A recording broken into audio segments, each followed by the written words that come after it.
السلام عليكم ورحمة الله وبركاته. إن الحمد لله نحمده ونستعينه ونستغفره ونعوذ بالله من شرور أنفسنا ومن سيئات أعمالنا. من يهده الله فلا مضل له ومن يضلل فلا هادي له. وأشهد أن لا إله إلا الله وحده لا شريك له وأشهد أن محمدا عبده ورسوله صلى الله تعالى عليه وعلى آله وصحبه وسلم تسليما كثيرا. أما بعد فأعوذ بالله من الشيطان الرجيم. إنا نحن نزلنا عليك القرآن تنزيلا فاصبر لحكم ربك ولا تطع منهم آثما أو كفورا. وقال المؤلف رحمه الله تعالى: الرابعة الصبر على الأذى فيه. والدليل قوله تعالى: والعصر إن الإنسان لفي خسر إلا الذين آمنوا وعملوا الصالحات وتواصوا بالحق وتواصوا بالصبر. قال الشافعي رحمه الله تعالى: لو ما أنزل الله حجة على خلقه إلا هذه السورة لكفتهم. وقال البخاري رحمه الله تعالى: باب العلم قبل القول والعمل. والدليل قوله تعالى: فاعلم أنه لا إله إلا الله واستغفر لذنبك فبدأ بالعلم قبل القول والعمل. মহান আল্লাহর সমস্ত প্রশংসা যে আল্লাহ পাক রব্বুল আলামিন দিন সম্পর্কে জ্ঞান অর্জন করা ফরজ করেছেন। সালাত এবং সালাম নাজিল হোক প্রিয় মুহাম্মদ রাসূলুল্লাহ সাল্লাল্লাহু আলাইহি সাল্লামের উপর, যিনি দিনের জ্ঞান সাহাবায়ে কেরামকে দিয়েছেন এবং তাদেরকে বলেছেন, বাল্লিগু আন্নি ওয়ালাউ আয়াহ, আমার পক্ষ থেকে যদি একটি আয়াত হোক অথবা কোনো একটি বিধান হোক, আয়াত মানে শুধু কোরআনে কারীমের আয়াত নয়, শরীয়তের কোনো হুকুম কোনো বিধান হোক, তা তোমরা পৌঁছে দিও, যাতে করে আল্লাহ পাকের দিন আল্লাহর বান্দাদের পর্যন্ত সঠিকভাবে পৌঁছে যায়। আমাদের ধারাবাহিক আলোচনা ইসলামিক সেন্টার রাকাই সালাসাতুল উসুল, তিনটি মূলনীতি নামক কিতাব থেকে চলছে। তাতে আমরা গত সপ্তাহে আলোচনা করেছি চারটি বিষয় সম্পর্কে, যে চারটি বিষয় সম্পর্কে প্রত্যেক মুসলিমের জানা ফরজ। তা হচ্ছে ইলম, জ্ঞান অর্জন করা; ইলম মোতাবেক আমল করা; আমল করার পরে অন্যকে আমলের দিকে, ভালো আকীদা, ভালো ইবাদত, ভালো আখলাক চরিত্রের দিকে আহ্বান করা, দাওয়াত দেওয়া। আর 4 নম্বর হচ্ছে এই পথে ধৈর্য ধারণ করা। এর দলিলগুলি আলোচনায় বাকি রয়েছে।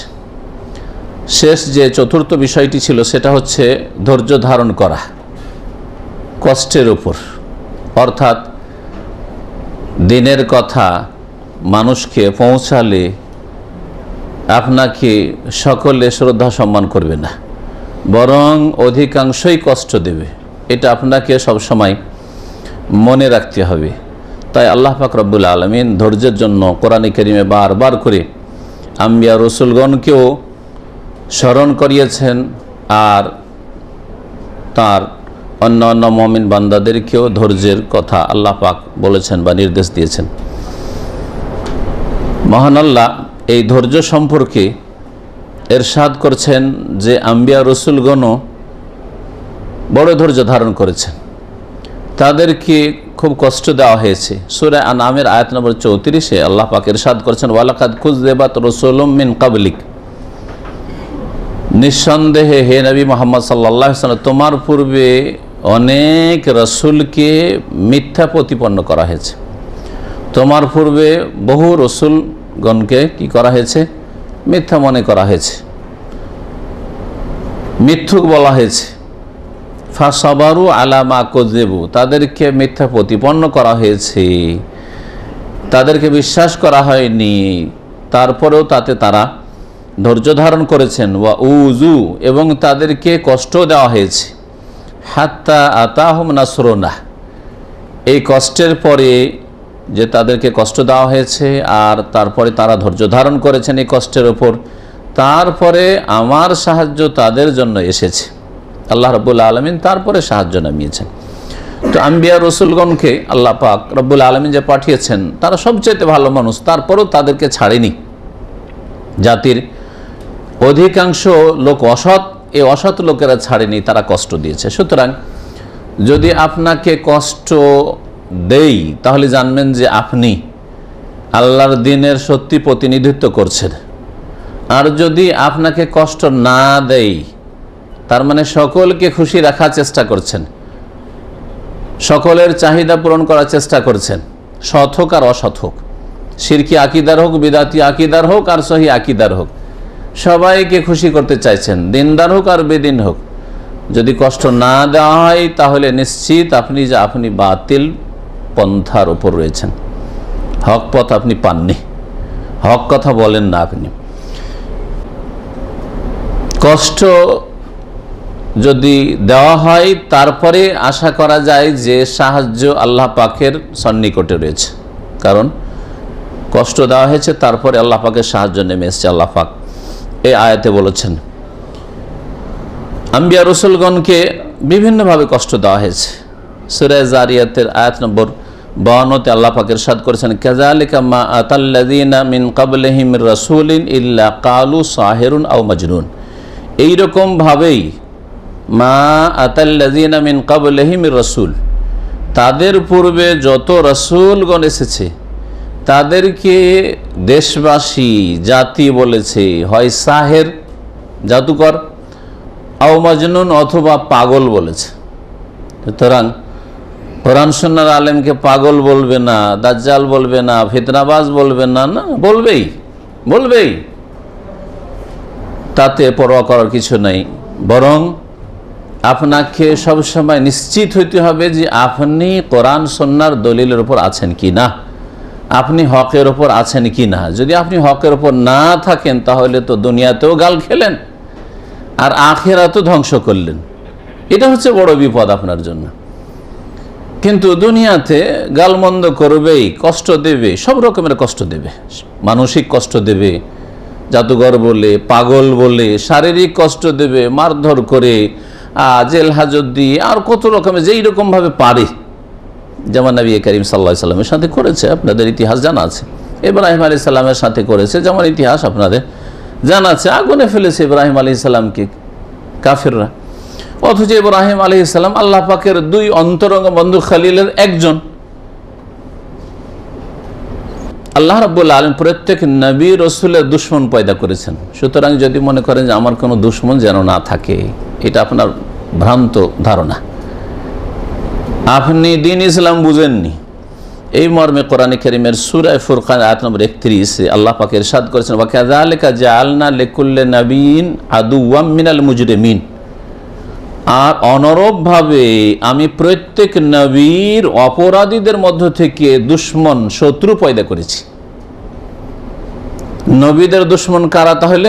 আল্লাহ বলছেন মিনাল মুজরিমিন, যারা অপরাধী, অপরাধ করে থাকে, বদ প্রকৃতির মানুষ, আকিদার ক্ষেত্রে বদ আকিদার লোক, আল্লাহর দিন থেকে দূরে সরে রয়েছে, ইবাদতের সাথে কোনো সম্পর্ক নেই, ইসলামিক আখলাক চরিত্র নেই, হালাল হারামের তমিজ নেই, এরা হচ্ছে মুজরিমিন। আল্লাহর ফরজ ওয়াজিব আদায় করে না, হারাম নাজায়েজ থেকে বাঁচে না, শিরক কুফরিতে লিপ্ত রয়েছে, বিদআতে লিপ্ত রয়েছে, এরা সকলেই মুজরিমিন। তো মুজরিমিন অপরাধীদের মধ্য থেকে প্রত্যেক নবীর আমি শত্রু সৃষ্টি করেছি। আল্লাহ বলছেন জাআলনা লিকুল্লি নাবিয়্যিন, প্রত্যেক নবীর জন্য আমি তৈরি করেছি কি আদুওয়ান, শত্রু, মিনাল মুজরিমিন। ওই শত্রুগুলো কেউ ভালো মানুষ না, যারা নবী রাসূলের শত্রু তারা সবাই অপরাধী। আল্লাহ পাক বলছেন নবী মুহাম্মদ রাসূলুল্লাহ সাল্লাল্লাহু আলাইহি সাল্লামকে ধৈর্যের ক্ষেত্রে সূরা দাহর আয়াত নম্বর 23 এবং 24 আল্লাহ পাক কি বলেছেন দেখুন। আল্লাহ পাক কোরআনে কারীম দিয়ে নবী মুহাম্মদ সাল্লাল্লাহু আলাইহি সাল্লামকে সম্মানিত করেছেন কিনা? হ্যাঁ, কত বড় মর্যাদা সম্মান যে আল্লাহ পাক আল কোরআন সবচেয়ে শ্রেষ্ঠ কিতাব এবং সর্বশেষ কিতাব এবং সমস্ত মানব জাতির এবং জিন জাতির জন্য কিতাব, কোনো একটা জাতির গোষ্ঠীর জন্য না, একটা এলাকার লোকের জন্য না, সম্প্রদায়ের জন্য না। যেমন তাওরাত ইনজিল বই নাযিল হয়েছে বনি ইসরায়েলদের জন্য ইত্যাদি, তাই না? মুসা আলাইহিস সালাম বনি ইসরায়েলদের জন্য, ঈসা আলাইহিস সালাম বনি ইসরায়েলদের জন্য এসেছেন। এক একটা গোত্র, এক একটা অঞ্চল, এক একটা এলাকার বা এক এক বংশধর আর জন্য এসেছেন আগের নবীরা। কিন্তু নবী মুহাম্মদ রাসূলুল্লাহ কোরআন নিয়ে এসেছেন সারা বিশ্বের সমস্ত কালো সাদা সকল মানুষের জন্য এবং সকল জিনের জন্য। আল্লাহ পাক তাকে কি বলছেন সম্বোধন করে শুনেন, বলছে ইন্না নাহনু নাজ্জালনা আলাইকাল কুরআনা তানজিলা। হে নবী মুহাম্মদ সাল্লাল্লাহু আলাইহি ওয়াসাল্লাম, নিঃসন্দেহে আমি তোমার প্রতি কোরআন নাজিল করেছি, কোরআন ধীরে ধীরে নাজিল করেছি। নাজ্জালনা সেটা বসে যান। আমরা কোরআন আমি আল্লাহ কি করেছি, কোরআন ধীরে ধীরে। নাজ্জালা মানে হচ্ছে ধীরে ধীরে নাজিল করা, আর আনজালা মানে একবারেই নাজিল করা। তো কোরআনে কারীমের দুটোই গুণ রয়েছে। কোরআনে কারীমকে আল্লাহ পাক লৌহে মাহফুজ থেকে প্রথম আকাশে একবারেই নাজিল করেছেন। এই জন্য ইন্না আনজালনাহু ফি লাইলাতুল কদরে, ইনজাল শব্দ ব্যবহার হয়েছে। আর নাজ্জালা কোরআনে কারীমে বহু আয়াতে, তাবারাকাল্লাযী নাজ্জালাল ফুরকান, এখানেও রয়েছে নাজ্জালা। নাজ্জালা মানে ধীরে ধীরে নামানো, ধীরে ধীরে অবতীর্ণ করা। তো 23 বছরের নবী করিম সাল্লাল্লাহু আলাইহি ওয়াসাল্লামের নবুয়ত রেসালাতের জীবনে 40 বছর বয়স থেকে শুরু করে 63 পর্যন্ত এই কোরআন ধীরে ধীরে ধীরে প্রথম আকাশ থেকে জিবরাইল আলাইহিস সালাম নিয়ে এসে মক্কাতুল মুকাররমায় অথবা মদিনা মুনাওয়ারায় অথবা নবী সাল্লাল্লাহু আলাইহি ওয়াসাল্লাম কখনো সফরে, যখন যেখানে আল্লাহ পাকের হুকুম হয়েছে ওহী নাজিল করেছেন। এই কোরআনকে তোমার প্রতি আমি নাজিল করেছি। কোরআন আল্লাহ নাজিল করলেন, তো আল্লাহ পাক নবীর ওপর মহা অনুগ্রহ করলেন, ঠিক না? কোনো একটা অনুগ্রহের কথা যদি উল্লেখ করা হয়, তাহলে ওখানে এরপরে যে কথাটি আসবে সেটা তো এইরকম হওয়ার আশা করা যায়। হ্যাঁ, এইরকম হওয়াটা হচ্ছে মানে উপযুক্ত, যে তাহলে তুমি আল্লাহর শুকরিয়া আদায় করো, ঠিক না? যখন আল্লাহ তোমার ওপর কোরআন নাজিল করেছেন, তাহলে কি করো তুমি? শুকরিয়া আদায় করো। কিন্তু আল্লাহ শুকরিয়ার কথা বলেননি, ধৈর্য ধারণ করো বলেছেন। এখানে আর একটু স্পষ্ট করি, তাহলে বুঝতে পারবেন। মানুষের সুখের সময় কি করতে হয়? কি করতে হয়? আপনি মাশাআল্লাহ খুব সুখে আছেন, তো কি করবেন? ধৈর্য ধরবেন নাকি? কি করবেন? শুকরিয়া আদায় করবেন, আলহামদুলিল্লাহ খুব ভালো আছি, খুব সুখে আছি, ঠিক না? হ্যাঁ, খুব সুস্থ আছি ইত্যাদি। আর যখন দুঃখে পড়বেন, বালা মুসিবত আসবে, তখন কি করতে হয়? ধৈর্য ধারণ করতে হয়। তো কোরআনে কারীম নাজিল হওয়াটা নবীর ওপর বালা মুসিবত, নাকি নবীর ওপর অনুগ্রহ, রহমত, বরকত? হ্যাঁ, নবী সাল্লাল্লাহু আলাইহি ওয়াসাল্লামের মর্যাদা উঁচু করা, ঠিক কিনা? তাহলে আল্লাহ পাকের নিয়ামতের ওপর আল্লাহ বলবেন যে শুকরিয়া আদায় করো, তা না বলে আল্লাহ কি বলছেন তারপর আয়াত, ইন্না নাহনু নাজ্জালনা আলাইকাল কুরআনা তানজিলা ফাসবির লিহুকমি রাব্বিকা। তোমার প্রতি যেহেতু আমি কোরআনে কারীম নাজিল করেছি, সুতরাং তুমি তোমার প্রতিপালকের নির্দেশে ধৈর্য ধারণ করো। মনে হচ্ছে কোনো বিপদ এসে পড়ে গেছে, আল্লাহ বলছেন যে ধৈর্য ধারণ করো। কেন এই কথা বললেন? যদি আপনাকে বলি, দেখেন সামনে কিন্তু আপনার রিস্ক আসছে, আল্লাহ শুকরিয়া আদায় করুন, কথাটা ভুল হবে না ঠিক হবে? ভুল। সামনে আপনার বিপদ আপদ আসছে, ধৈর্য ধারণ করুন বলতে হবে, ঠিক না? আর আল্লাহ পাক অনেক নিয়ামত আপনাকে দিয়েছেন, ধৈর্য ধারণ করুন বলবো নাকি? কি বলবেন? শুকরিয়া আদায় করুন, আল্লাহ অনেক নিয়ামতের শুকরিয়া আদায় করুন, ঠিক কিনা? তো আল্লাহ পাক রব্বুল আলামিন শুকরিয়ার কথা না বলে কি বলছেন? ফাসবির লিহুকমি রাব্বিকা, তোমার রবের হুকুমে নির্দেশে তুমি কি করো? ধৈর্য ধরো। আল্লাহ ধৈর্যের জন্য শেষ নবীকে, সর্বশ্রেষ্ঠ নবীকে নির্দেশ দিচ্ছেন, স্মরণ করিয়ে দিচ্ছেন, যাতে করে ভুলে না যান তিনি। হ্যাঁ, কেন? এতে ইঙ্গিত রয়েছে যে কোরআন যে নাজিল হচ্ছে, যখন কোরআন নাজিল হবে তখন তোমার দুশ্মন বেড়ে যাবে। এতদিন আর তোমার দুশ্মন ছিল না, 40 বছর পর্যন্ত যে চলে গেল তোমার জিন্দেগি, এতে কোনো দুশ্মন ছিল না। কিন্তু কোরআন যেহেতু নাজিল হওয়া শুরু হয়েছে, সুতরাং কি হবে? তোমার দুশ্মন হবে। সুতরাং ফাসবির লিহুকমি রাব্বিকা, তোমার দুশ্মনদের কষ্টে এবং দুশ্মনদের পক্ষ থেকে যেসব বিপদ আপদ আসবে, বালা মুসিবত আসবে, কি করো? ধৈর্য ধারণ করো আল্লাহর হুকুমে। ফাসবির লিহুকমি রাব্বিকা। এই আয়াত থেকে শুধু নবীর কথা বোঝা যায়নি, বরং প্রত্যেক মুসলিমকে এখান থেকে শিক্ষা নিতে হবে যে যেই ব্যক্তি কোরআনে কারীমের জ্ঞান অর্জন করবে, প্রথম এলিম, কোরআনে কারীমের প্রতি আমল করবে, ইসলামিক লাইফ করলেন, মাথা থেকে পা পর্যন্ত আপনি নিজেকে মুসলিম করলেন, কোরআনে কারীমের দিকে দেশবাসীকে ডাকবে, হ্যাঁ, সমাজকে ডাকবে, পরিবারকে ডাকবে, আত্মীয় স্বজনদেরকে ডাকবে, অন্যদেরকে দাওয়াত দেবে, তখন সবাই শুকরিয়া আদায় করবে, কি করবে? কষ্ট দেবে, যেমন কষ্ট দিয়েছে রাসূলুল্লাহ সাল্লাল্লাহু আলাইহি সাল্লামকে। নবী করিম সাল্লাল্লাহু আলাইহি সাল্লাম কে মারধর করেছে, রক্তিত করে দিয়েছে। নবী করিম সাল্লাল্লাহু আলাইহি সাল্লাম তার মোবারক চেহারা থেকে রক্ত মুছে ফেলছেন আর বলছেন যে আল্লাহুম্মা গফির লিকওমি বা আল্লাহুম্মা হদি কওমি ফাইন্নাহুম লা ইয়ালামুন, হে আল্লাহ আমার জাতিকে হেদায়েত করো, হেদায়েতের মাধ্যমে তাদের এই ভুল ত্রুটি অন্যায়কে ক্ষমা করো। হেদায়েত না হলে তার ক্ষমা হচ্ছে না। হেদায়েত করো, মাফ করো আমার জাতিকে, ফাইন্নাহুম লা ইয়ালামুন, কারণ এরা অবুঝ, জানে না। নবী করিম সাল্লাল্লাহু আলাইহি সাল্লামকে কষ্ট দিচ্ছে কাফের মুশরিকরা, মক্কার লোকেরা, আর নবী করিম সাল্লাল্লাহু আলাইহি সাল্লাম তাদের জন্য হেদায়েতের দোয়া করছেন, তাদের জন্য মাগফিরাতের দোয়া করছেন, আল্লাহ এদেরকে ক্ষমাযোগ্য করে দাও, এদেরকে মুমিন মুসলিম করে দাও, যে ক্ষমা হোক এদের। সহিহ বুখারীতে এই হাদিস রয়েছে এবং সহিহ মুসলিমও রয়েছে।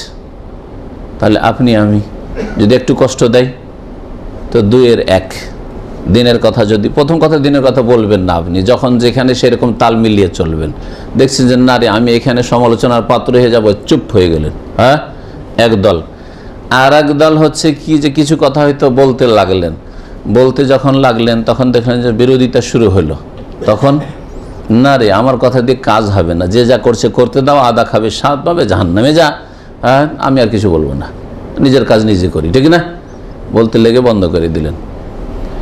আর এক দল যে যখন কষ্ট দেবে তখন ওদেরকে অভিশাপ আর বদ্দোয়া, শুধু আল্লাহর লানত হোক, আল্লাহর গজব হোক, আল্লাহ এই জাতিকে ধ্বংস করুক, হ্যাঁ এইসব। তো এগুলি তো নবীর তরিকা না। নবীর তরিকা হক কথা থেকে মুখ বন্ধ করা নয়। নবীর তরিকা এই নয় যে সমালোচনাকে ভয় করবে। নবীর তরিকা এই নয় যে কেউ কষ্ট দিবে সেজন্য ভয় করবে, কথা বন্ধ করে দিবে, দাওয়াতের কাজ শুরু করেছে আর মাঝ রাস্তাতে থেমে যাবে, এটা নবীর তরিকা নয়। নবীর তরিকা এই নয় যে কেউ যদি কষ্ট দেয় তো তাদেরকে অভিশাপ দেবে, বদদোয়া দেবে যে আল্লাহ ধ্বংস করে দাও, সব না, ঠিক কিনা? জি হ্যাঁ।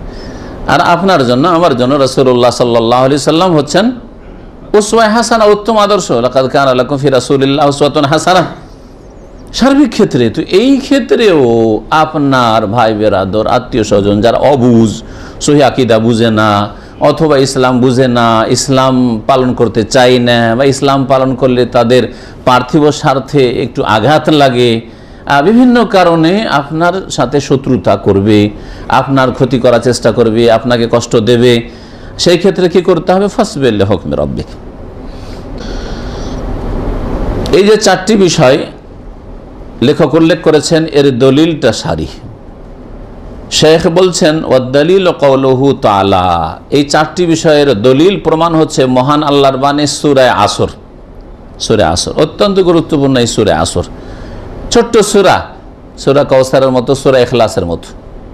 সূরা আসর আর সূরা কাউসার আর সূরা ইখলাস 2 লাইনের সূরা, ঠিক না? অধিকাংশ মুসলিমদের মুখস্থ, কিন্তু অর্থ জানেন না নরম মুসলিমরা, যার ফলে হেদায়েত নসিব হয় না। মহাব্বত করেন, কিন্তু এই মহাব্বত যথেষ্ট না। যতক্ষণ পর্যন্ত আপনি ভিতরে না ঢুকছেন ততক্ষণ আপনার অবস্থার পরিবর্তন হবে না। আল্লাহ পাক কি বলছেন? ওয়াল আসরি, কালের শপথ করি। ওয়াল আসরি, কালের শপথ। আসর মানে হচ্ছে সময়, কাল।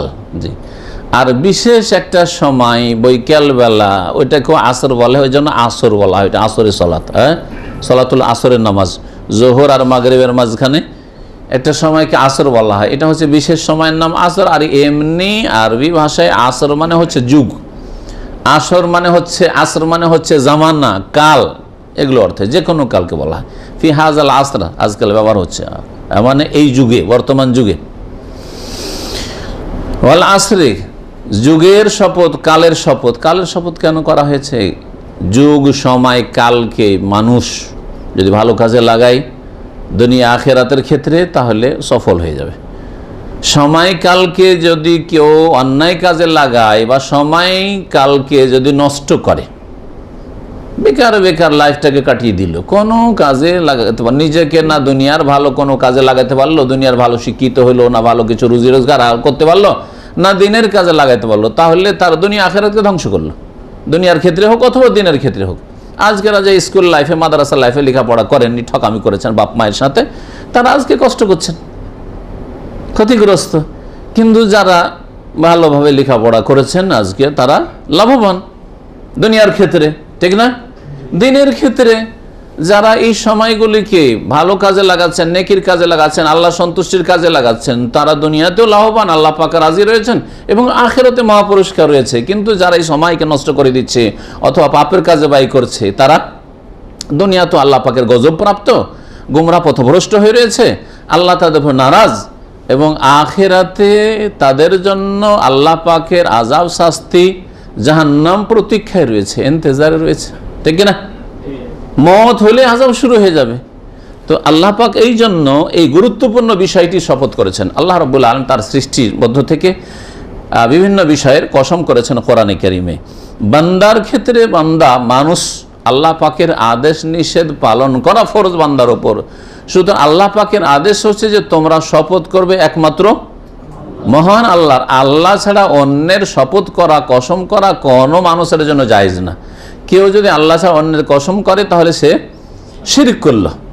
মান হালাফা বিগাইরিল্লাহি ফাকাদ আশরাকা। নবী করিম সাল্লাল্লাহু আলাইহি ওয়াসাল্লাম বলেছেন, কেউ যদি আল্লাহ ছাড়া অন্যের কসম করে, বাপের কসম, মায়ের কসম, দানার কসম ইত্যাদি ইত্যাদি, হ্যাঁ, তো কি করলো? সে শিরক করলো। জি, কসম করার উদ্দেশ্য কি হয়? কেন মানুষ কসম করে? কথাটাকে শক্তিশালী করা। যে কথাটা আপনি বলতে চাইছেন কসমের শপথের পরে, সেই কথাটাকে কি করা? শক্তিশালী করা, জোরদার করা, যে আমার কথাতে জোর আছে, ঠিক না?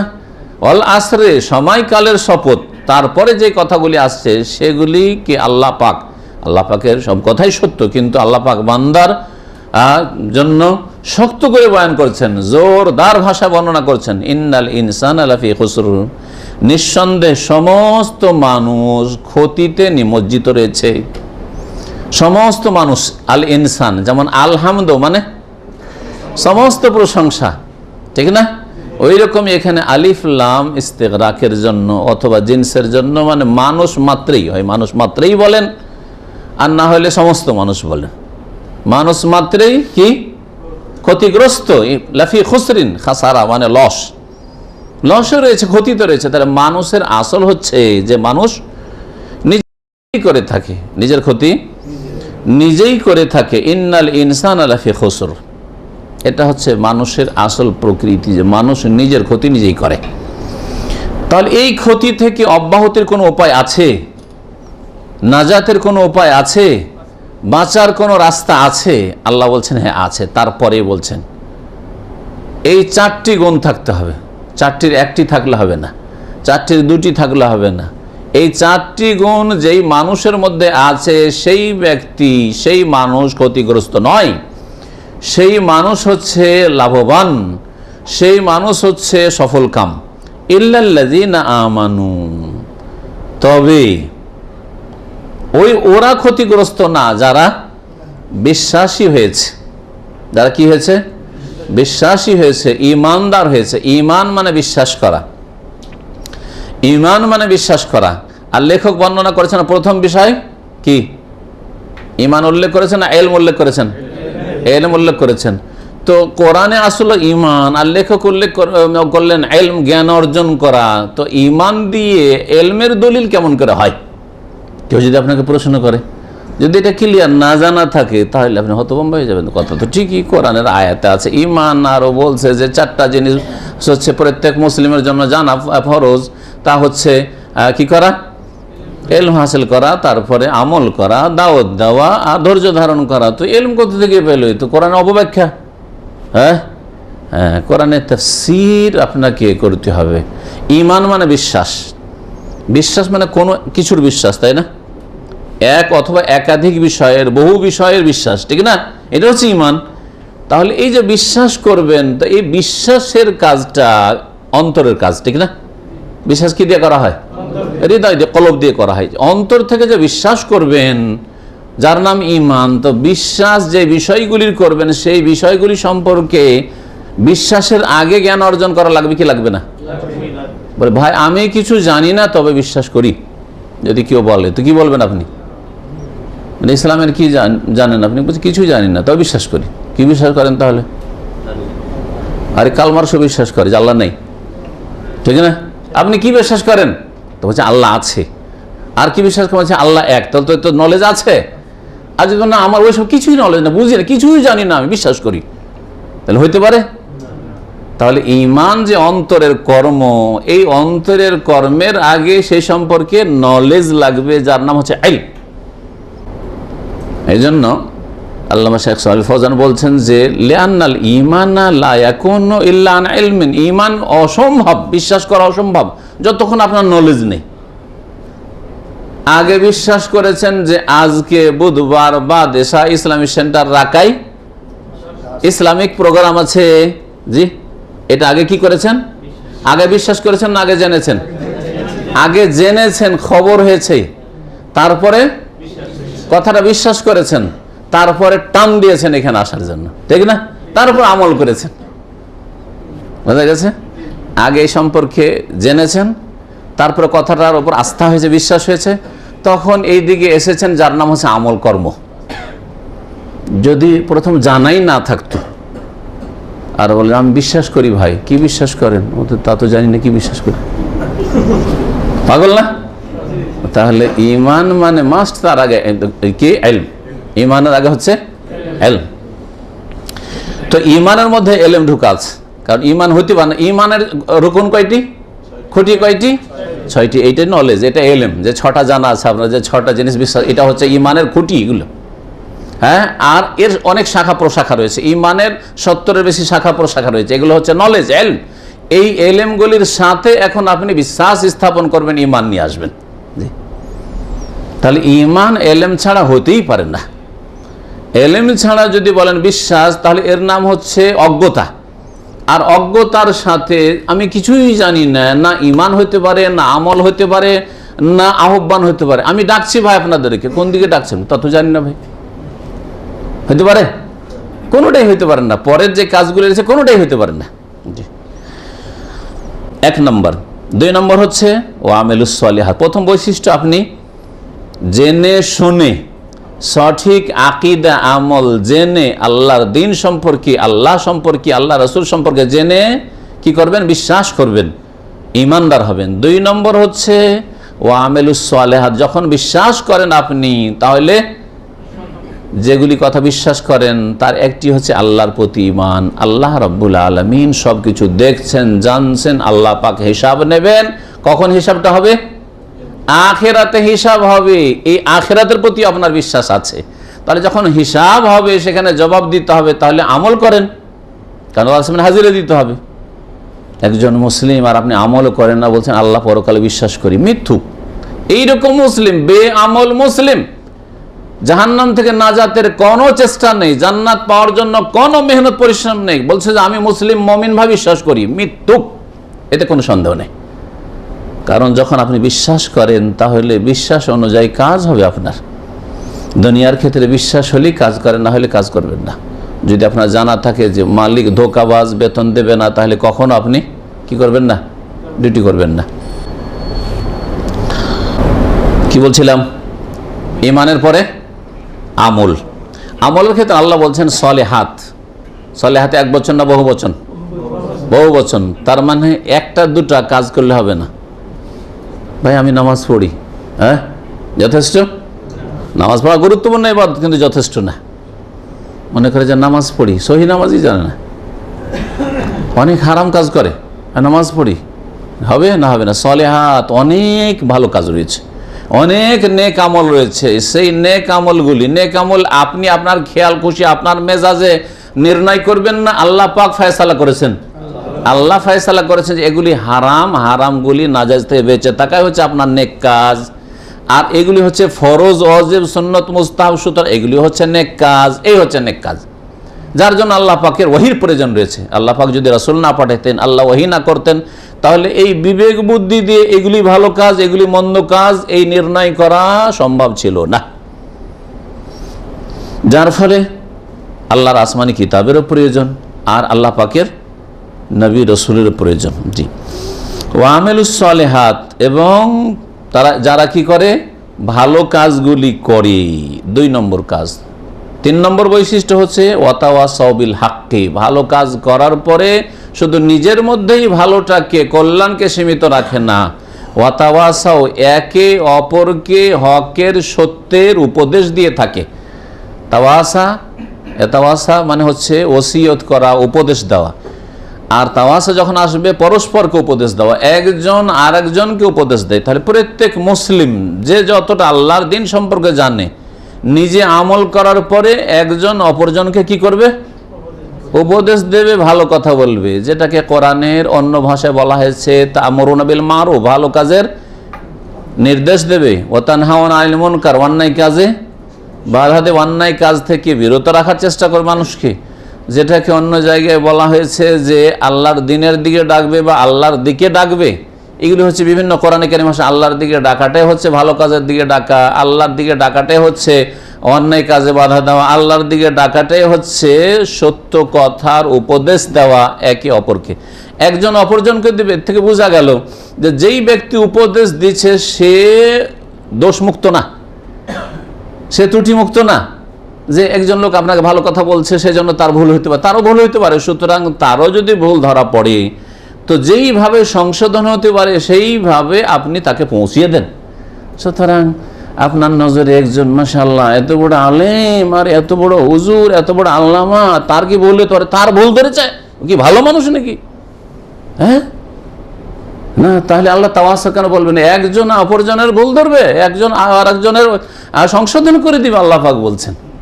তাহলে আপনার সংশোধন একজন করে দিল আপনার মধ্যে যে দোষটা আছে।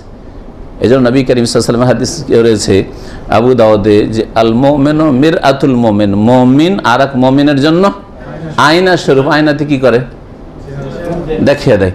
তো আপনি এর জন্য আয়না, হ্যাঁ, মানে আপনি দেখতে পাচ্ছেন ওর মধ্যে কি দোষ ত্রুটি আছে, কোন জায়গাতে দাগ টাগ লেগে আছে, দাড়িতে কোন জায়গাতে খড়কটে লেগে আছে, বা কিছু ময়লা আবর্জনা লেখা আছে, এটা সাফ করে নেন আপনি, ঠিক না?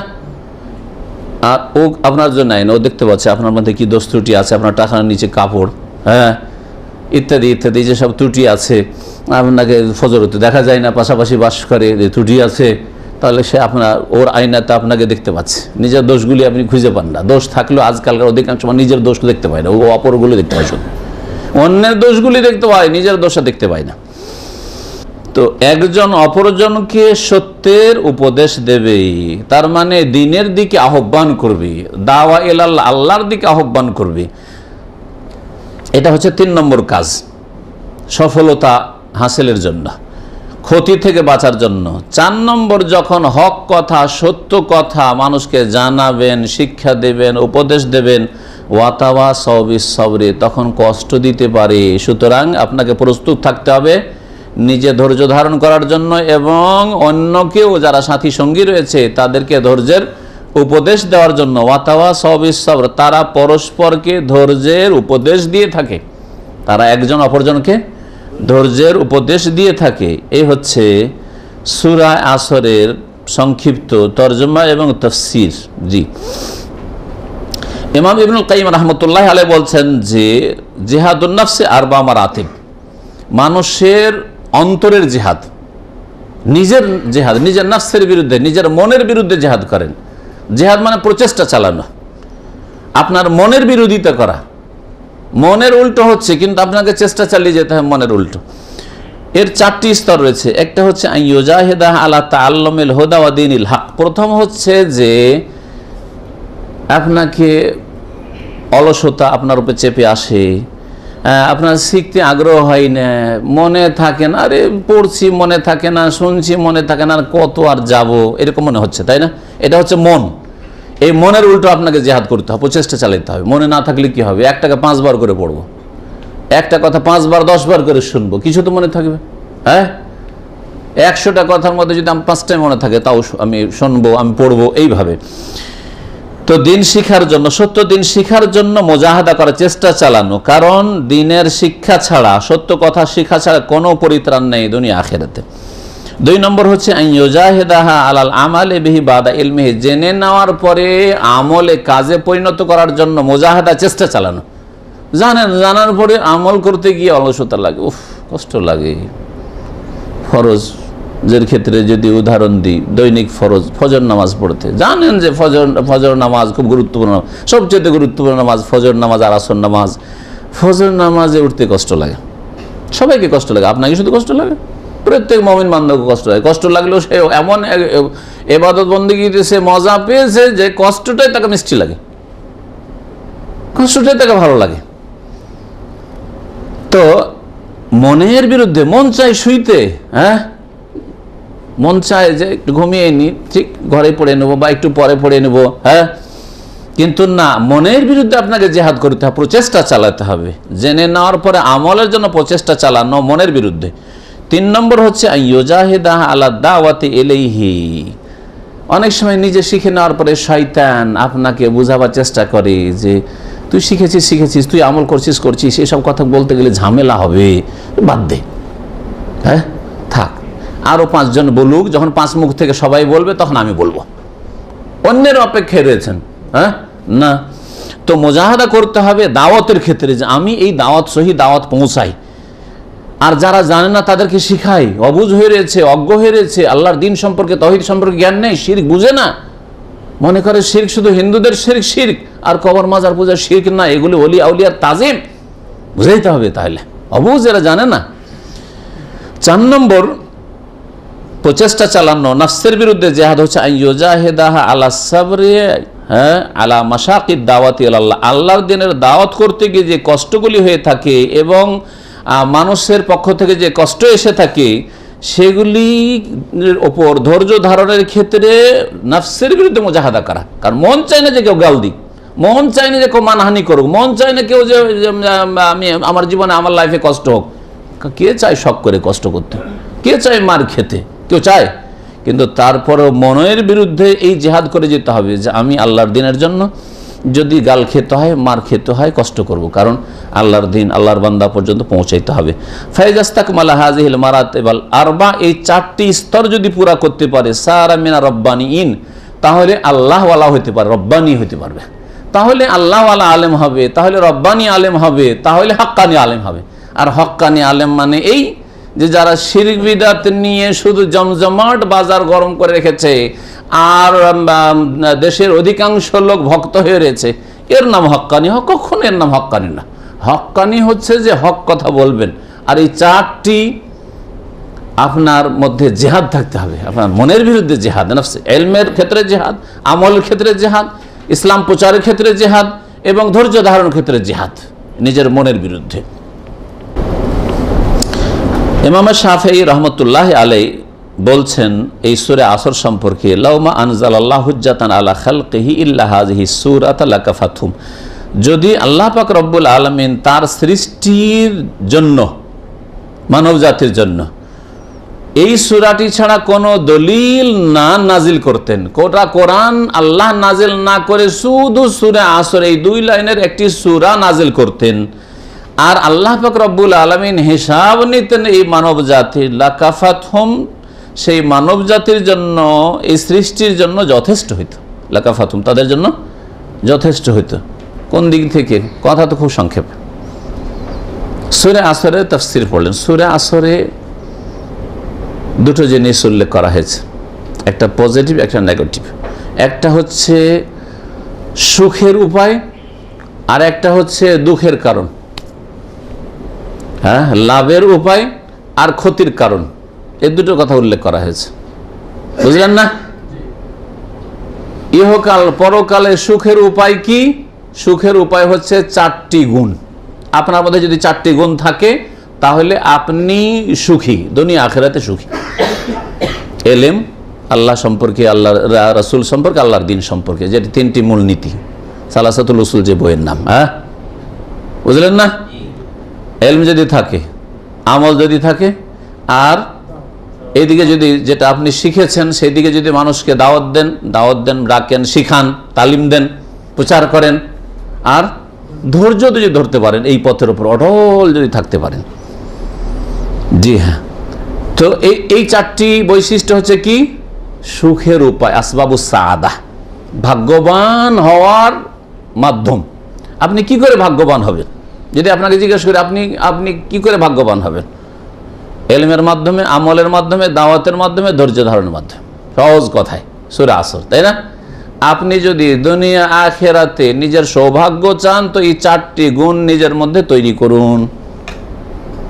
আর একটি হচ্ছে হতভাগা হওয়ার কারণ, আপনার দুর্ভাগ্যের কারণ, বদনসিব হওয়ার কারণ। দুনিয়াতেও বদনসিব আর আখেরাতেও বদনসিব, ভাগ্য খারাপ। যদি করতে চান তাহলে এই 4টি গুণে ত্রুটি করুন। না দিন ভালো করে শিখলেন, না আমলই ভালো করে করলেন, না দিনের দিকে দাওয়াত দিলেন, আর না ধৈর্য ধারণ করলেন।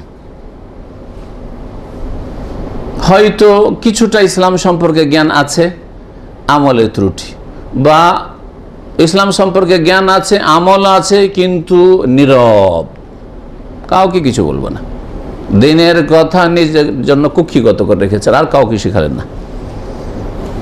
কাউকে যদি কখনো কিছু বলতে যান তো দেখছেন যে না, এখানে করে লোকজন অসন্তুষ্ট হচ্ছে, মনক্ষুণ্ণ হচ্ছে, সমালোচনা হচ্ছে, বাদ দেন।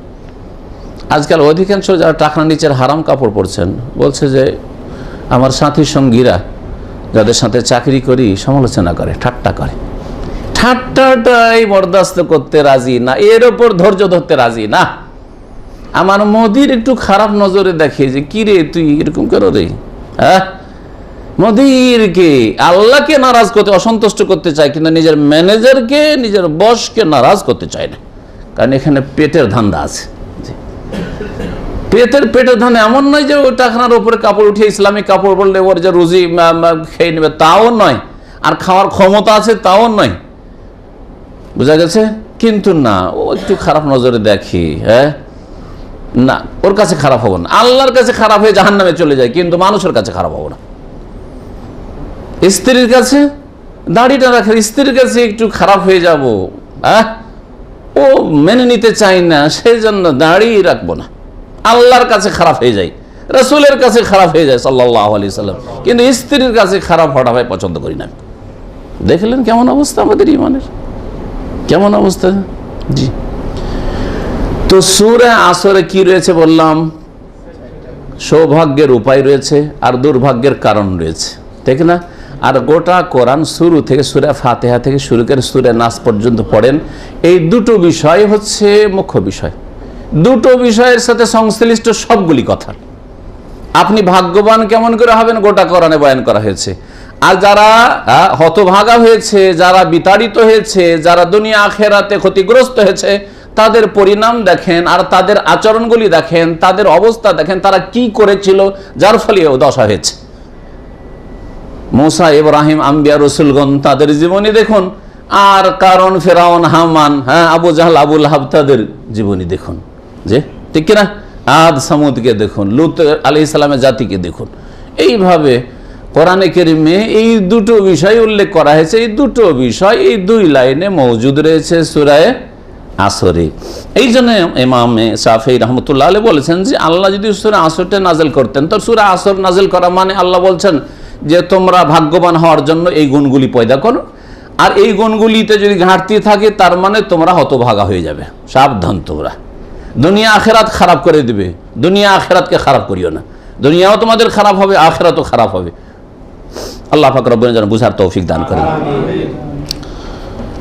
ওয়াকাল বুখারী রাহিমাহুল্লাহ, ইমাম বুখারী রাহমাতুল্লাহ আলাইহি বলছেন বাবুল ইলমি ক্বাবলাল কওলি ওয়াল আমাল। এই কথাটি অনেক সময় আমি বলে থাকি। ইমাম বুখারী রাহমাতুল্লাহ এই কোটেশনটি সহিহ বুখারীতে কিতাবুল ইলম, যে ইলম অর্জন করা, জ্ঞান অর্জন করা যে চ্যাপ্টার রয়েছে, বাব রয়েছে, তাতে তিনি বলছেন যে এই অধ্যায় হচ্ছে এই সম্পর্কে যে আল ইলমু ক্বাবলাল কওলি ওয়াল আমাল, কথা এবং কাজের আগে জ্ঞান অর্জন করা।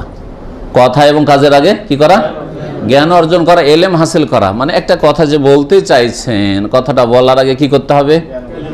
জানতে হবে যে এই কথাটি বললে আমার জন্য এটা আমার সুখের কারণ হবে না শাস্তির কারণ হবে।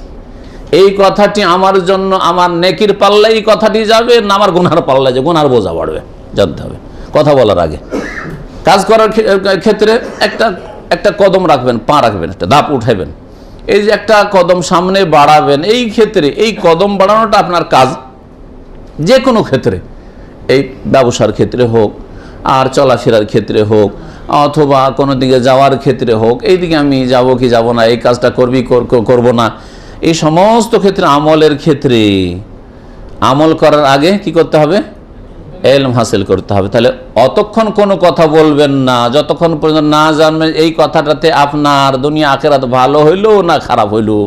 অতক্ষণ কোনো কর্ম করবেন না যতক্ষণ পর্যন্ত সেই কর্ম সম্পর্কে আপনি জ্ঞান অর্জন না করবেন, নিশ্চিত না হবেন যে এই কর্ম দ্বারা আমার নেকি বাড়বে, গুনাহ হবে না। বুঝা গেছে? জি। এর দলিল বাকি যে মুখ খোলার আগে আর পা উঠাবার আগে আপনাকে কি করতে হবে? আমার মুখ খোলা ঠিক হবে কি হবে না, এখানে এ বিষয়ে আমার বলা ঠিক হবে কি হবে না, আর এই বিষয়ে পা উঠানো ঠিক হবে কি হবে না, জানতে হবে। এর দলিল বলছেন, দলিল সূরা মুহাম্মদের আয়াত নম্বর 19 শুনেন। বলছেন আল্লাহ পাক ইরশাদ করেছেন কওলুহু তাআলা ফাআলাম আন্নাহু লা ইলাহা ইল্লাল্লাহ ওয়াস্তাগফির লিযামবিকা। হে নবী, নবীকে আল্লাহ সম্বোধন করে বলছেন, সরাসরি নবীকে সম্বোধন রয়েছে আর পরোক্ষভাবে প্রত্যেক মুসলিমকে, প্রত্যেক মানুষকে সম্বোধন রয়েছে, কারণ কোরআনে কারীম প্রত্যেক মানুষের জন্য। জানো হে নবী, হ্যাঁ, এই সম্পর্কে জ্ঞান অর্জন করো কি আন্নাহু লা ইলাহা ইল্লাল্লাহ, যে আল্লাহ ছাড়া কেউ সত্য মাবুদ নেই, এটা প্রথম জানো। এই সম্পর্কে কি করো? তাহলে জ্ঞান অর্জন করো, ইলম হাসিল করো। ফাআলাম, ইলম হাসিল করো, জ্ঞান অর্জন করো, নলেজ হাসিল করো। তারপরে ওয়াস্তাগফির লিযামবিকা, তোমার ভুল ভ্রান্তির জন্য তুমি কি করো? আল্লাহর কাছে ক্ষমা চাও, ইস্তিগফার করো। আস্তাগফিরুল্লাহ পড়ো, আস্তাগফিরুল্লাহ ওয়া আতুবু ইলাইহি পড়ো, আস্তাগফিরুল্লাহ আল্লাযী লা ইলাহা ইল্লা হুয়াল হাইয়ুল কাইয়্যুম ওয়া আতুবু ইলাইহি পড়ো।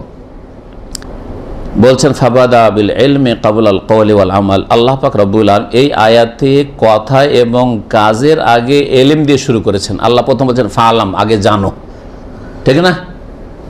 জানো কি সম্পর্কে? লা ইলাহা ইল্লাল্লাহ সম্পর্কে প্রথম জানার কথা উল্লেখ করেছেন। তারপরে কর্ম কোনটি? বলছে ইস্তেগফার করাটি কর্ম। ভালো করে মনে রাখেন, কি আয়াতে দুটো অংশ রয়েছে, ফাআলাম আন্নাহু লা ইলাহা ইল্লাল্লাহ। তাহলে প্রথমে একজন মুসলিমকে জানতে হবে যে আল্লাহ ছাড়া কেউ সত্য মাবুদ নেই, এই সম্পর্কে ইলম হাসিল করতে হবে। সত্য মাবুদ উপাস্য একমাত্র আল্লাহ রাব্বুল আলামিন জানলেন। আর তারপরে ক্ষমা চান আল্লাহ পাকের কাছে, ভুল ভ্রান্তি হতে পারে, হচ্ছে, সুতরাং আল্লাহ পাকের কাছে কি করো? ক্ষমা চাও। ক্ষমা চাওয়াটা হচ্ছে আমল, আর আমলের আগে, কর্মের আগে আপনাকে কি নির্দেশ দিয়েছেন আল্লাহ? ইলম হাসিল করার, জ্ঞান অর্জন করা। ফাআলাম। ইমাম শাফিঈ রহমতুল্লাহের জন্ম কত সালে? 100। যেই বছরে ইমাম আবু হানিফার ইন্তেকাল রাহিমাহুল্লাহ, ওই বছরে ইমাম শাফিঈর জন্ম। 150 হিজরিতে ইমাম আবু হানিফা ইন্তেকাল করছেন, ওই বছরে ইমাম শাফিঈ জন্ম নিচ্ছেন। তাহলে 150 হিজরিতে ইমাম শাফিঈ রাহিমাহুল্লাহর জন্ম। মৃত্যু 204। বয়স কত? কত? 54 বছর। আমার বয়স 53 হয়ে গেছে, বুঝতে পারছেন? ইমাম শাফিঈ মাত্র 54 বছর। এখানে 54 কি অনেকে 60-এর ঘরে চলে গেছেন, আর অনেকে 54 না পৌঁছলে আর 5 বছর 10 বছর মধ্যে 54-তে পৌঁছে যাবেন সবাই প্রায়, ঠিক না? কতটা কি করতে পেরেছেন আপনি ইলমের ক্ষেত্রে, আমলের ক্ষেত্রে, দাওয়াতের ক্ষেত্রে, দ্বীনের খেদমতের ক্ষেত্রে? হ্যাঁ, আল্লাহর জমিনে কতটা ভালো কাজ করতে পেরেছেন, আপনার আখিরাতের জন্য কতটা সম্বল গ্রহণ করতে পেরেছেন। আর ইমাম শাফিঈ রাহমাতুল্লাহ মাত্র 54 বছর বয়সে ইন্তেকাল করছেন, আর এত বড় তিনি ইমাম, 4 জন ইমামের একজন বড় ইমাম, ইমাম শাফিঈ রহমতুল্লাহ আলাইহি। তো ইখলাস লাগবে, আল্লাহ পাক যেন আমাদেরকে ইখলাস দান করেন। মেহনত লাগবে, পরিশ্রম লাগবে, তাহলে আল্লাহ পাক কাজে বরকত দেবেন, ইলমে বরকত দেবেন। ইমাম বুখারী রহমতুল্লাহর কথা যখন উল্লেখ করা হলো, তার সম্পর্কে বলি, তার জন্ম কত সালে? 194। ইন্তেকাল 256। বয়স কত? 62 বছর। 62, 63 ঘরে গেছেন। নবী করিম সাল্লাল্লাহু আলাইহি ওয়াসাল্লামের বয়স কত? 63। আবু বকরের বয়স জানেন? রাদিয়াল্লাহু 63। ওমরের বয়স জানেন? 63। তাহলে আল্লাহ পাকের সবচেয়ে প্রিয় বান্দা মুহাম্মদ রাসূলুল্লাহ সাল্লাল্লাহু আলাইহি ওয়াসাল্লাম, তারপরে উম্মতের আবু বকর, তারপরে ওমর, তাদের বয়স কত? 63 করে। আর যতগুলি মুহাদ্দিসিনে কেরাম এসেছেন হাদিসের পরে, তার মধ্যে সবচেয়ে বড় মুহাদ্দিস ইমাম বুখারী রাহমাতুল্লাহ আলাইহি, তার বয়স 62, 63। জি, তাহলে আপনার আর কতটা সময় আছে দুনিয়াতে যে আপনি অবহেলাতে সময় কাটাচ্ছেন? এখন আপনার ফরজ ওয়াজিবটা ঠিক হলো না, এখন হারাম কাবিরা থেকে বাঁচতে পারলেন না, এখন আখিরাতের জন্য জান্নাতকে নিজে নিশ্চিত করতে পারলেন না, এখন আপনি কি যে অবস্থায় আছেন আপনি খেয়ালও করেন না যে কোন দিকে যাচ্ছে আর কি অবস্থায়, অবস্থায় মত চলে আসলে আমার কি দশা হবে। তাহলে আপনি কতটুকু জ্ঞানী মানুষ নিজেই চিন্তা করুন। আল্লাহ পাক যেন আমাদেরকে বোঝার তৌফিক দান করেন এবং এগুলো থেকে উপদেশ নেওয়ার তৌফিক দান করেন। ইমাম বুখারী রহমতুল্লাহ আলাইহি সম্পর্কে ভাষ্যকার বলছেন যে তার নাম মোহাম্মদ বিন ইসমাইল, তাই না? আবু আবদুল্লাহ তার উপনাম কুনিয়ত ছিল। বোখারা, উজবেকিস্তানে যে বোখারা একটি প্রসিদ্ধ শহর রয়েছে সেখানে তার জন্ম। আর যেমন বললেন যে 194 জন্ম, এতিম, চোখ খুলেছেন পৃথিবীতে, বাপকে দেখতে পাননি, হ্যাঁ, এতিম হয়ে জন্ম নিয়েছেন। ইন্তেকাল তার খারতাং নামক একটি শহরে সামারকান্দের কাছাকাছি ঈদ উল ফিতরের রাতে তার ইন্তেকাল হয়েছে 256 হিজরিতে। জি, এই তার কি বলছে জন্ম তারিখ আর মৃত্যু আর বয়স সম্পর্কে একটা কবিতা রয়েছে, যারা মনে রাখতে পারবেন শব্দগুলি, যদি শব্দের অঙ্ক যদি আবজাদে আলিফ বা জিমের যে অঙ্কগুলি রয়েছে ফার্সিদের থেকে এসছে, কিন্তু এগুলো প্রসিদ্ধ কায়দা বাগদাদিতে রয়েছে, তো বোঝার জন্য বলছি। এই 3টা শব্দ কালিমা বলবো, ওগুলো যদি মনে থাকে তাহলে মনে রাখতে পারবেন যে তাদের বয়স কত ছিল। বলছেন মিলাদহু সিদকুন, তার জন্ম হচ্ছে সদ দাল কাফের অঙ্ক, সিদকুন, সিদকুনে 194 বেরোবে, হ্যাঁ। মুদ্দাত উমরিহি ফিহা হামিদুন, আর তার আয়ু হচ্ছে বয়স হচ্ছে হামিদ, হা মিম ইয়া দাল, এর অঙ্ক হচ্ছে 62। ওয়ান কাজাফি নুরি, এবং তার ইন্তেকাল হয়েছে নূরে, মানে নুন ওয়াওরা, নুন ওয়াওরার সংখ্যা বেরোবে 256।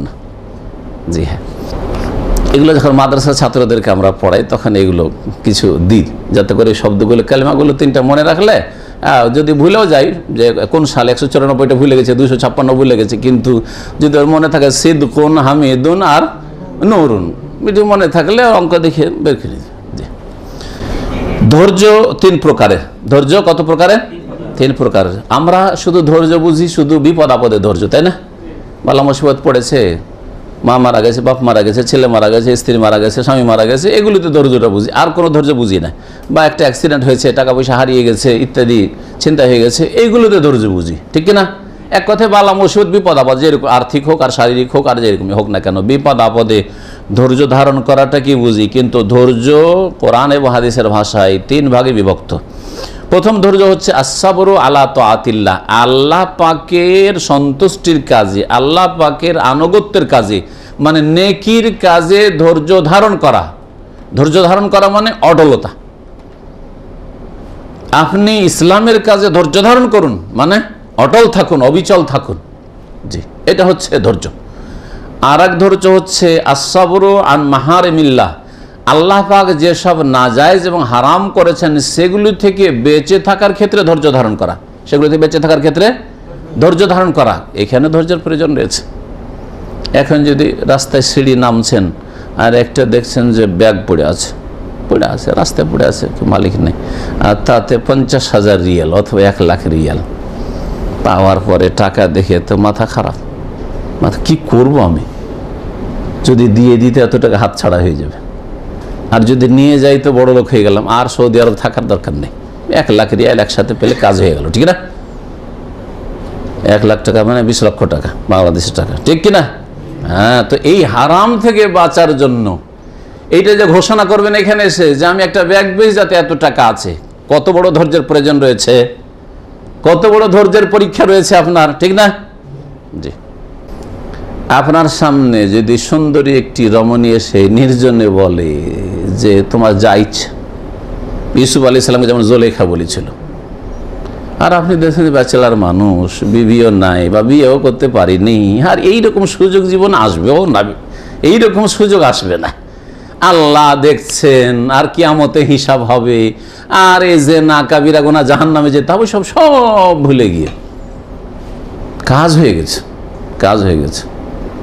বুঝা গেছে? ধৈর্য ধরলেন না আপনি, কিন্তু না, আজকে আমি 10 মিনিটের আমোদ ফুর্তি করলাম, কিন্তু আমাকে হাজার হাজার বছর জাহান্নামের আগুনে জ্বলতে হবে। হাসরের মাঠে কোটি কোটি মানুষের সামনে লাঞ্ছিত অবদস্ত হইতে হবে যে এই হচ্ছে জেনাকার, এই হচ্ছে লুচ্চা, এই ছিল চরিত্রহীন। সুবহানাল্লাহ, এ হলো চোর, এ হলো ডাকাত, এই বেঈমানি করেছে, ঠিক কিনা? জি। তো আল্লাহর হারাম থেকে বাঁচার ক্ষেত্রেও ধৈর্যের প্রয়োজন। ধৈর্য ছাড়া কেউ গুনাহ থেকে বাঁচতে পারবে না। 3 নম্বর ধৈর্য হচ্ছে আসসাবরু আলা আকদারিল্লাহ। আল্লাহ পাক যে ভাগ্যে নির্ধারণ করেছেন, আর সেই ভাগ্যে যেগুলি এসছে তা যদি অপ্রীতিকর হয়, কষ্টদায়ক, সেগুলির ক্ষেত্রে ধৈর্য ধারণ করা। কেউ চায় না যে আমার স্ত্রী মারা যাক, কেউ চায় না যে আমার স্বামী মারা যাক, কেউ চায় না যে আমার ছেলে মেয়ে মারা যাক, কেউ চায় না যে আমার টাকা পয়সা হারিয়ে যাক, চিন্তা, কেউ চায় না, কিন্তু হয়ে গেছে, ঘটে গেছে। এখন কি করতে হবে? প্রথম চোটেই ধৈর্য ধারণ করতে হবে। কান্নাকাটি করে তো সবাই ধৈর্য ধরে, কাফেরও ধৈর্য ধরে, বেদিন বেনামাজিও ধৈর্য ধারণ করে, নাস্তিকও ধৈর্য ধারণ করে 1-2 সপ্তাহ পরে, ঠিক কিনা? আপনাকে প্রথম চোটেই ধৈর্য ধারণ করতে হবে। 3 রকমের ধৈর্য দিনের ক্ষেত্রে, এই 3টি ধৈর্য যদি নিজের মধ্যে নিয়ে আসতে পারেন, তাহলে আপনি নিজের মধ্যে পুরো দিন নিয়ে আসতে পেরেছেন। পুরো দিনটাই হচ্ছে এই 3টি ধৈর্যের নাম। আল্লাহর ফরজ অজেবে অটল থাকেন, হারাম নাজাজ থেকে বেঁচে থাকার ক্ষেত্রে আপনি ধৈর্য ধারণ করুন। আর যদি এই জীবনে উত্থান পতন হয়, কখনো নিচে কখনো উঁচাই, বালা মুসিবত বিপদ আপদ আসে, তাহলে ধৈর্য ধারণ করুন। যদি আপনার দ্বারা পাপ হয়ে যায়, অন্যায় হয়ে যায়, হয়ে গেছে ভুল, এখন কি করবেন? সংশোধন করতে হবে। ধৈর্য ধারণ করা মানে এখানে যা হয়েছে হয়েছে থাকগা, যা হয়েছে হয়েছে থাক, নাকি না? এখানে তওবা ইস্তেগফার করতে হবে, সংশোধন করতে হবে। আপনার গায়ে পেশাব পায়খানা লেগে যাওয়ার চাইতে বেশি আপনাকে গুরুত্ব দিতে হবে। পেশাব পায়খানা লেগে গেছে, পানি যদি এখানে পান তো এখান থেকে মোটে নামবে না যতক্ষণ পর্যন্ত আপনি পরিষ্কার পরিচ্ছন্ন না হয়েছেন, ঠিক না? ঠিক তেমনি আপনাকে তওবা ইস্তেগফার দ্রুত করতে হবে। আজকের দার্স এখানে শেষ করছি। আল্লাহ পাক রব্বুল আলামিন যেন আমাদেরকে ভালো কথা শেখার তৌফিক দান করেন এবং ভালো কথার প্রতি, কোরআন সুন্নাহর প্রতি আমল করার তৌফিক দান করেন। কোরআন সুন্নাহর দিকে, কোরআন এবং হাদিসের দিকে, দলিলের দিকে ডাকার তৌফিক দান করেন। আল্লাহ পাক রব্বুল আলামিন বালা মুসিবত থেকে হেফাজত করেন। দ্বীনের ওপর আল্লাহ পাক ধৈর্য ধারণে তৌফিক দান করেন। আল্লাহর হারাম নাজায়েজ অসন্তুষ্টির কথা কাজ থেকে বেঁচে থাকার তৌফিক দান করেন। আল্লাহ রব্বুল আলমের কাছে দোয়া করে আল্লাহ পাকে দুনিয়ার সার্বিক কল্যাণ যেন দান করেন, আখিরাতে আল্লাহ পাক রব্বুল সার্বিক কল্যাণ যেন দান করেন। আল্লাহ পাক আমাদের জান্নাতুল ফিরদৌস যেন দান করেন। জাহান্নাম থেকে আল্লাহ পাক রব্বুল আমাদের যেন নাজাত দান করেন। ওয়া সাল্লাল্লাহু আলা নবিয়িনা মুহাম্মদ ওয়া আলা আলিহি ওয়া সাহবিহি আজমাইন।